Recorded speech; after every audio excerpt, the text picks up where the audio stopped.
30వ సర్గము.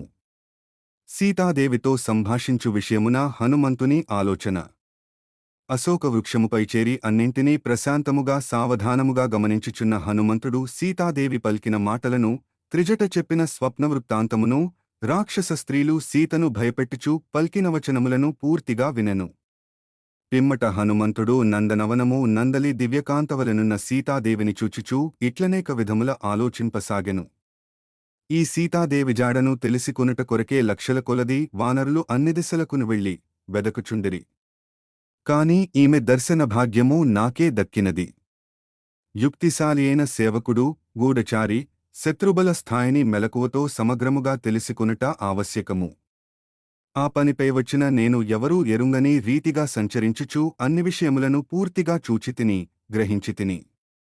రాక్షసుల యొక్క విశేషములను గమనించితిని, ఈ లంకాపురిని పూర్తిగా చూచితిని, రాక్షస రాజైన రావణుని ప్రభావమును, ఆతని ధోరణిని తెలిసికొంటిని.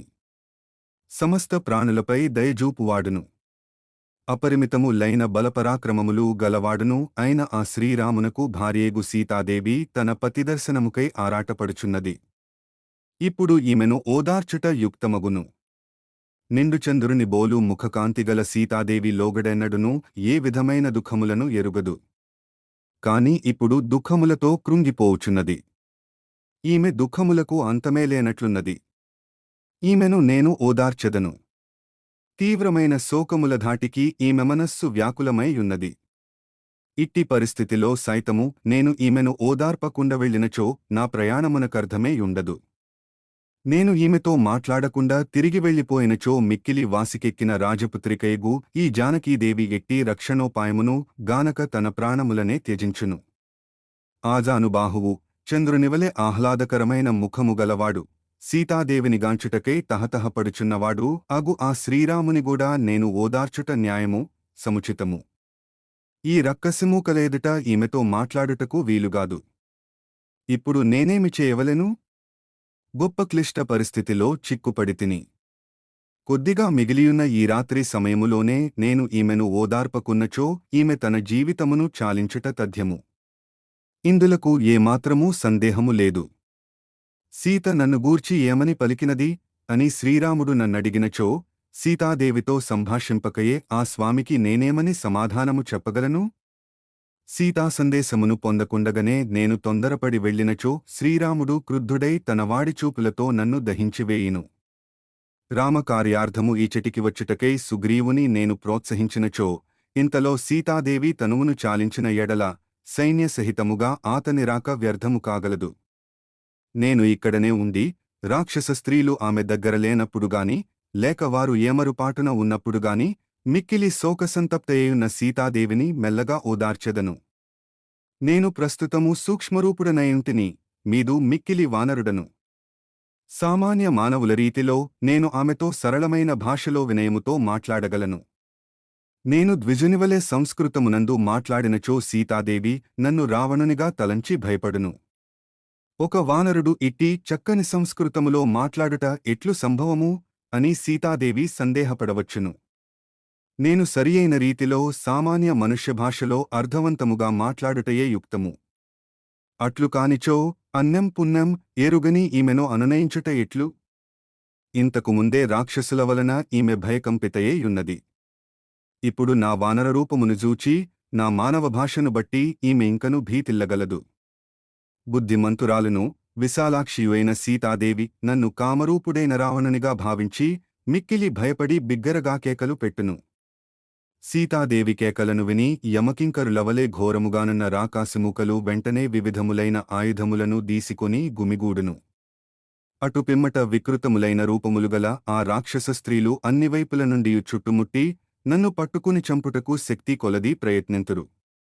వారికి అందకుండా నేను మహావృక్షముల స్కంధములపైకి ఎగబ్రాకి, శాఖోపశాఖలపై గంతులు వేయిచు పరుగిడుచుండుటను చూచి ఆ రాక్షస స్త్రీలు భయసందేహములకు లోనయ్యెదరు. ఈ వనమున అటునిటు సంచరించుచున్న నా మహద్రూపమును పరికించి చూచి వికృతాకారలైన ఆ రాక్షస స్త్రీలు గజగజ వణకిపోవుదురు. పిదప ఈ రాక్షస స్త్రీలు రావణుని భవనమునకు వెళ్లి ఆయన పరివారములోని రాక్షసులతో మొరపెట్టుకొందురు.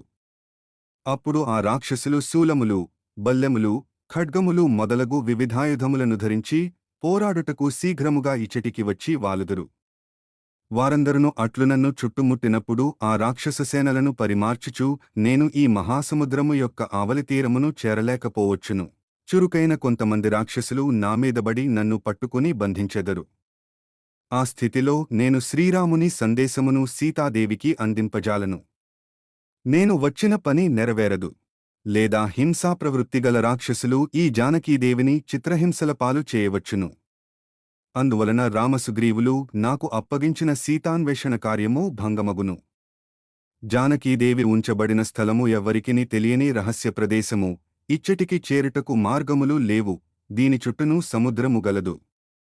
పైగా పెక్కుమంది రాక్షసులు నిరంతరము ఈమెను కాపలా కాయిచున్నారు. నేను యుద్ధమున రాక్షసులకు పట్టుబడినను, వారిచే చంపబడినను, రామకార్యసాధన విషయమున సహాయపడగలవారు ఎవరునూ ఉండరు. ఒకవేళ ఈ రాక్షసులు నన్ను చంపివేసినచో ఎంతగా ఆలోచించినను 100 యోజనముల వరకు వ్యాపించియున్న ఈ సముద్రమును దాటి ఇచ్చటికి రాగల వానరుడు ఎవ్వడునూ నాకు కనబడుటలేదు. వేల కొలది రాక్షసులను సైతము యుద్ధమున నేను పూర్తిగా హతమార్చగలను. కాని ఈ సమరమున నిమగ్నుడనైన నేను మహాసముద్రము యొక్క ఆవలి తీరమును సకాలములో గడువు లోపల చేరజాలను. యుద్ధరంగమున జయాపజయములు అనిశ్చితములు, సంశయాత్మకమైన కార్యమును చేయుట నాకు రుచింపదు. ప్రాజ్ఞుడైన వాడెవడనూ సంశయాత్మక కార్యమును లోతుగా ఆలోచింపక తొందరపడి చేయడు. సీతాదేవితో మాట్లాడకుండగనే నేను మరలిపోయినచో ఆమె ప్రాణత్యాగము చేసుకునుటయు జరుగవచ్చును. ఆమెతో సంభాషించినచో రాక్షసుల వలన నాకు ఈ మహావిపత్తు, యుద్ధము సంభవింపవచ్చును.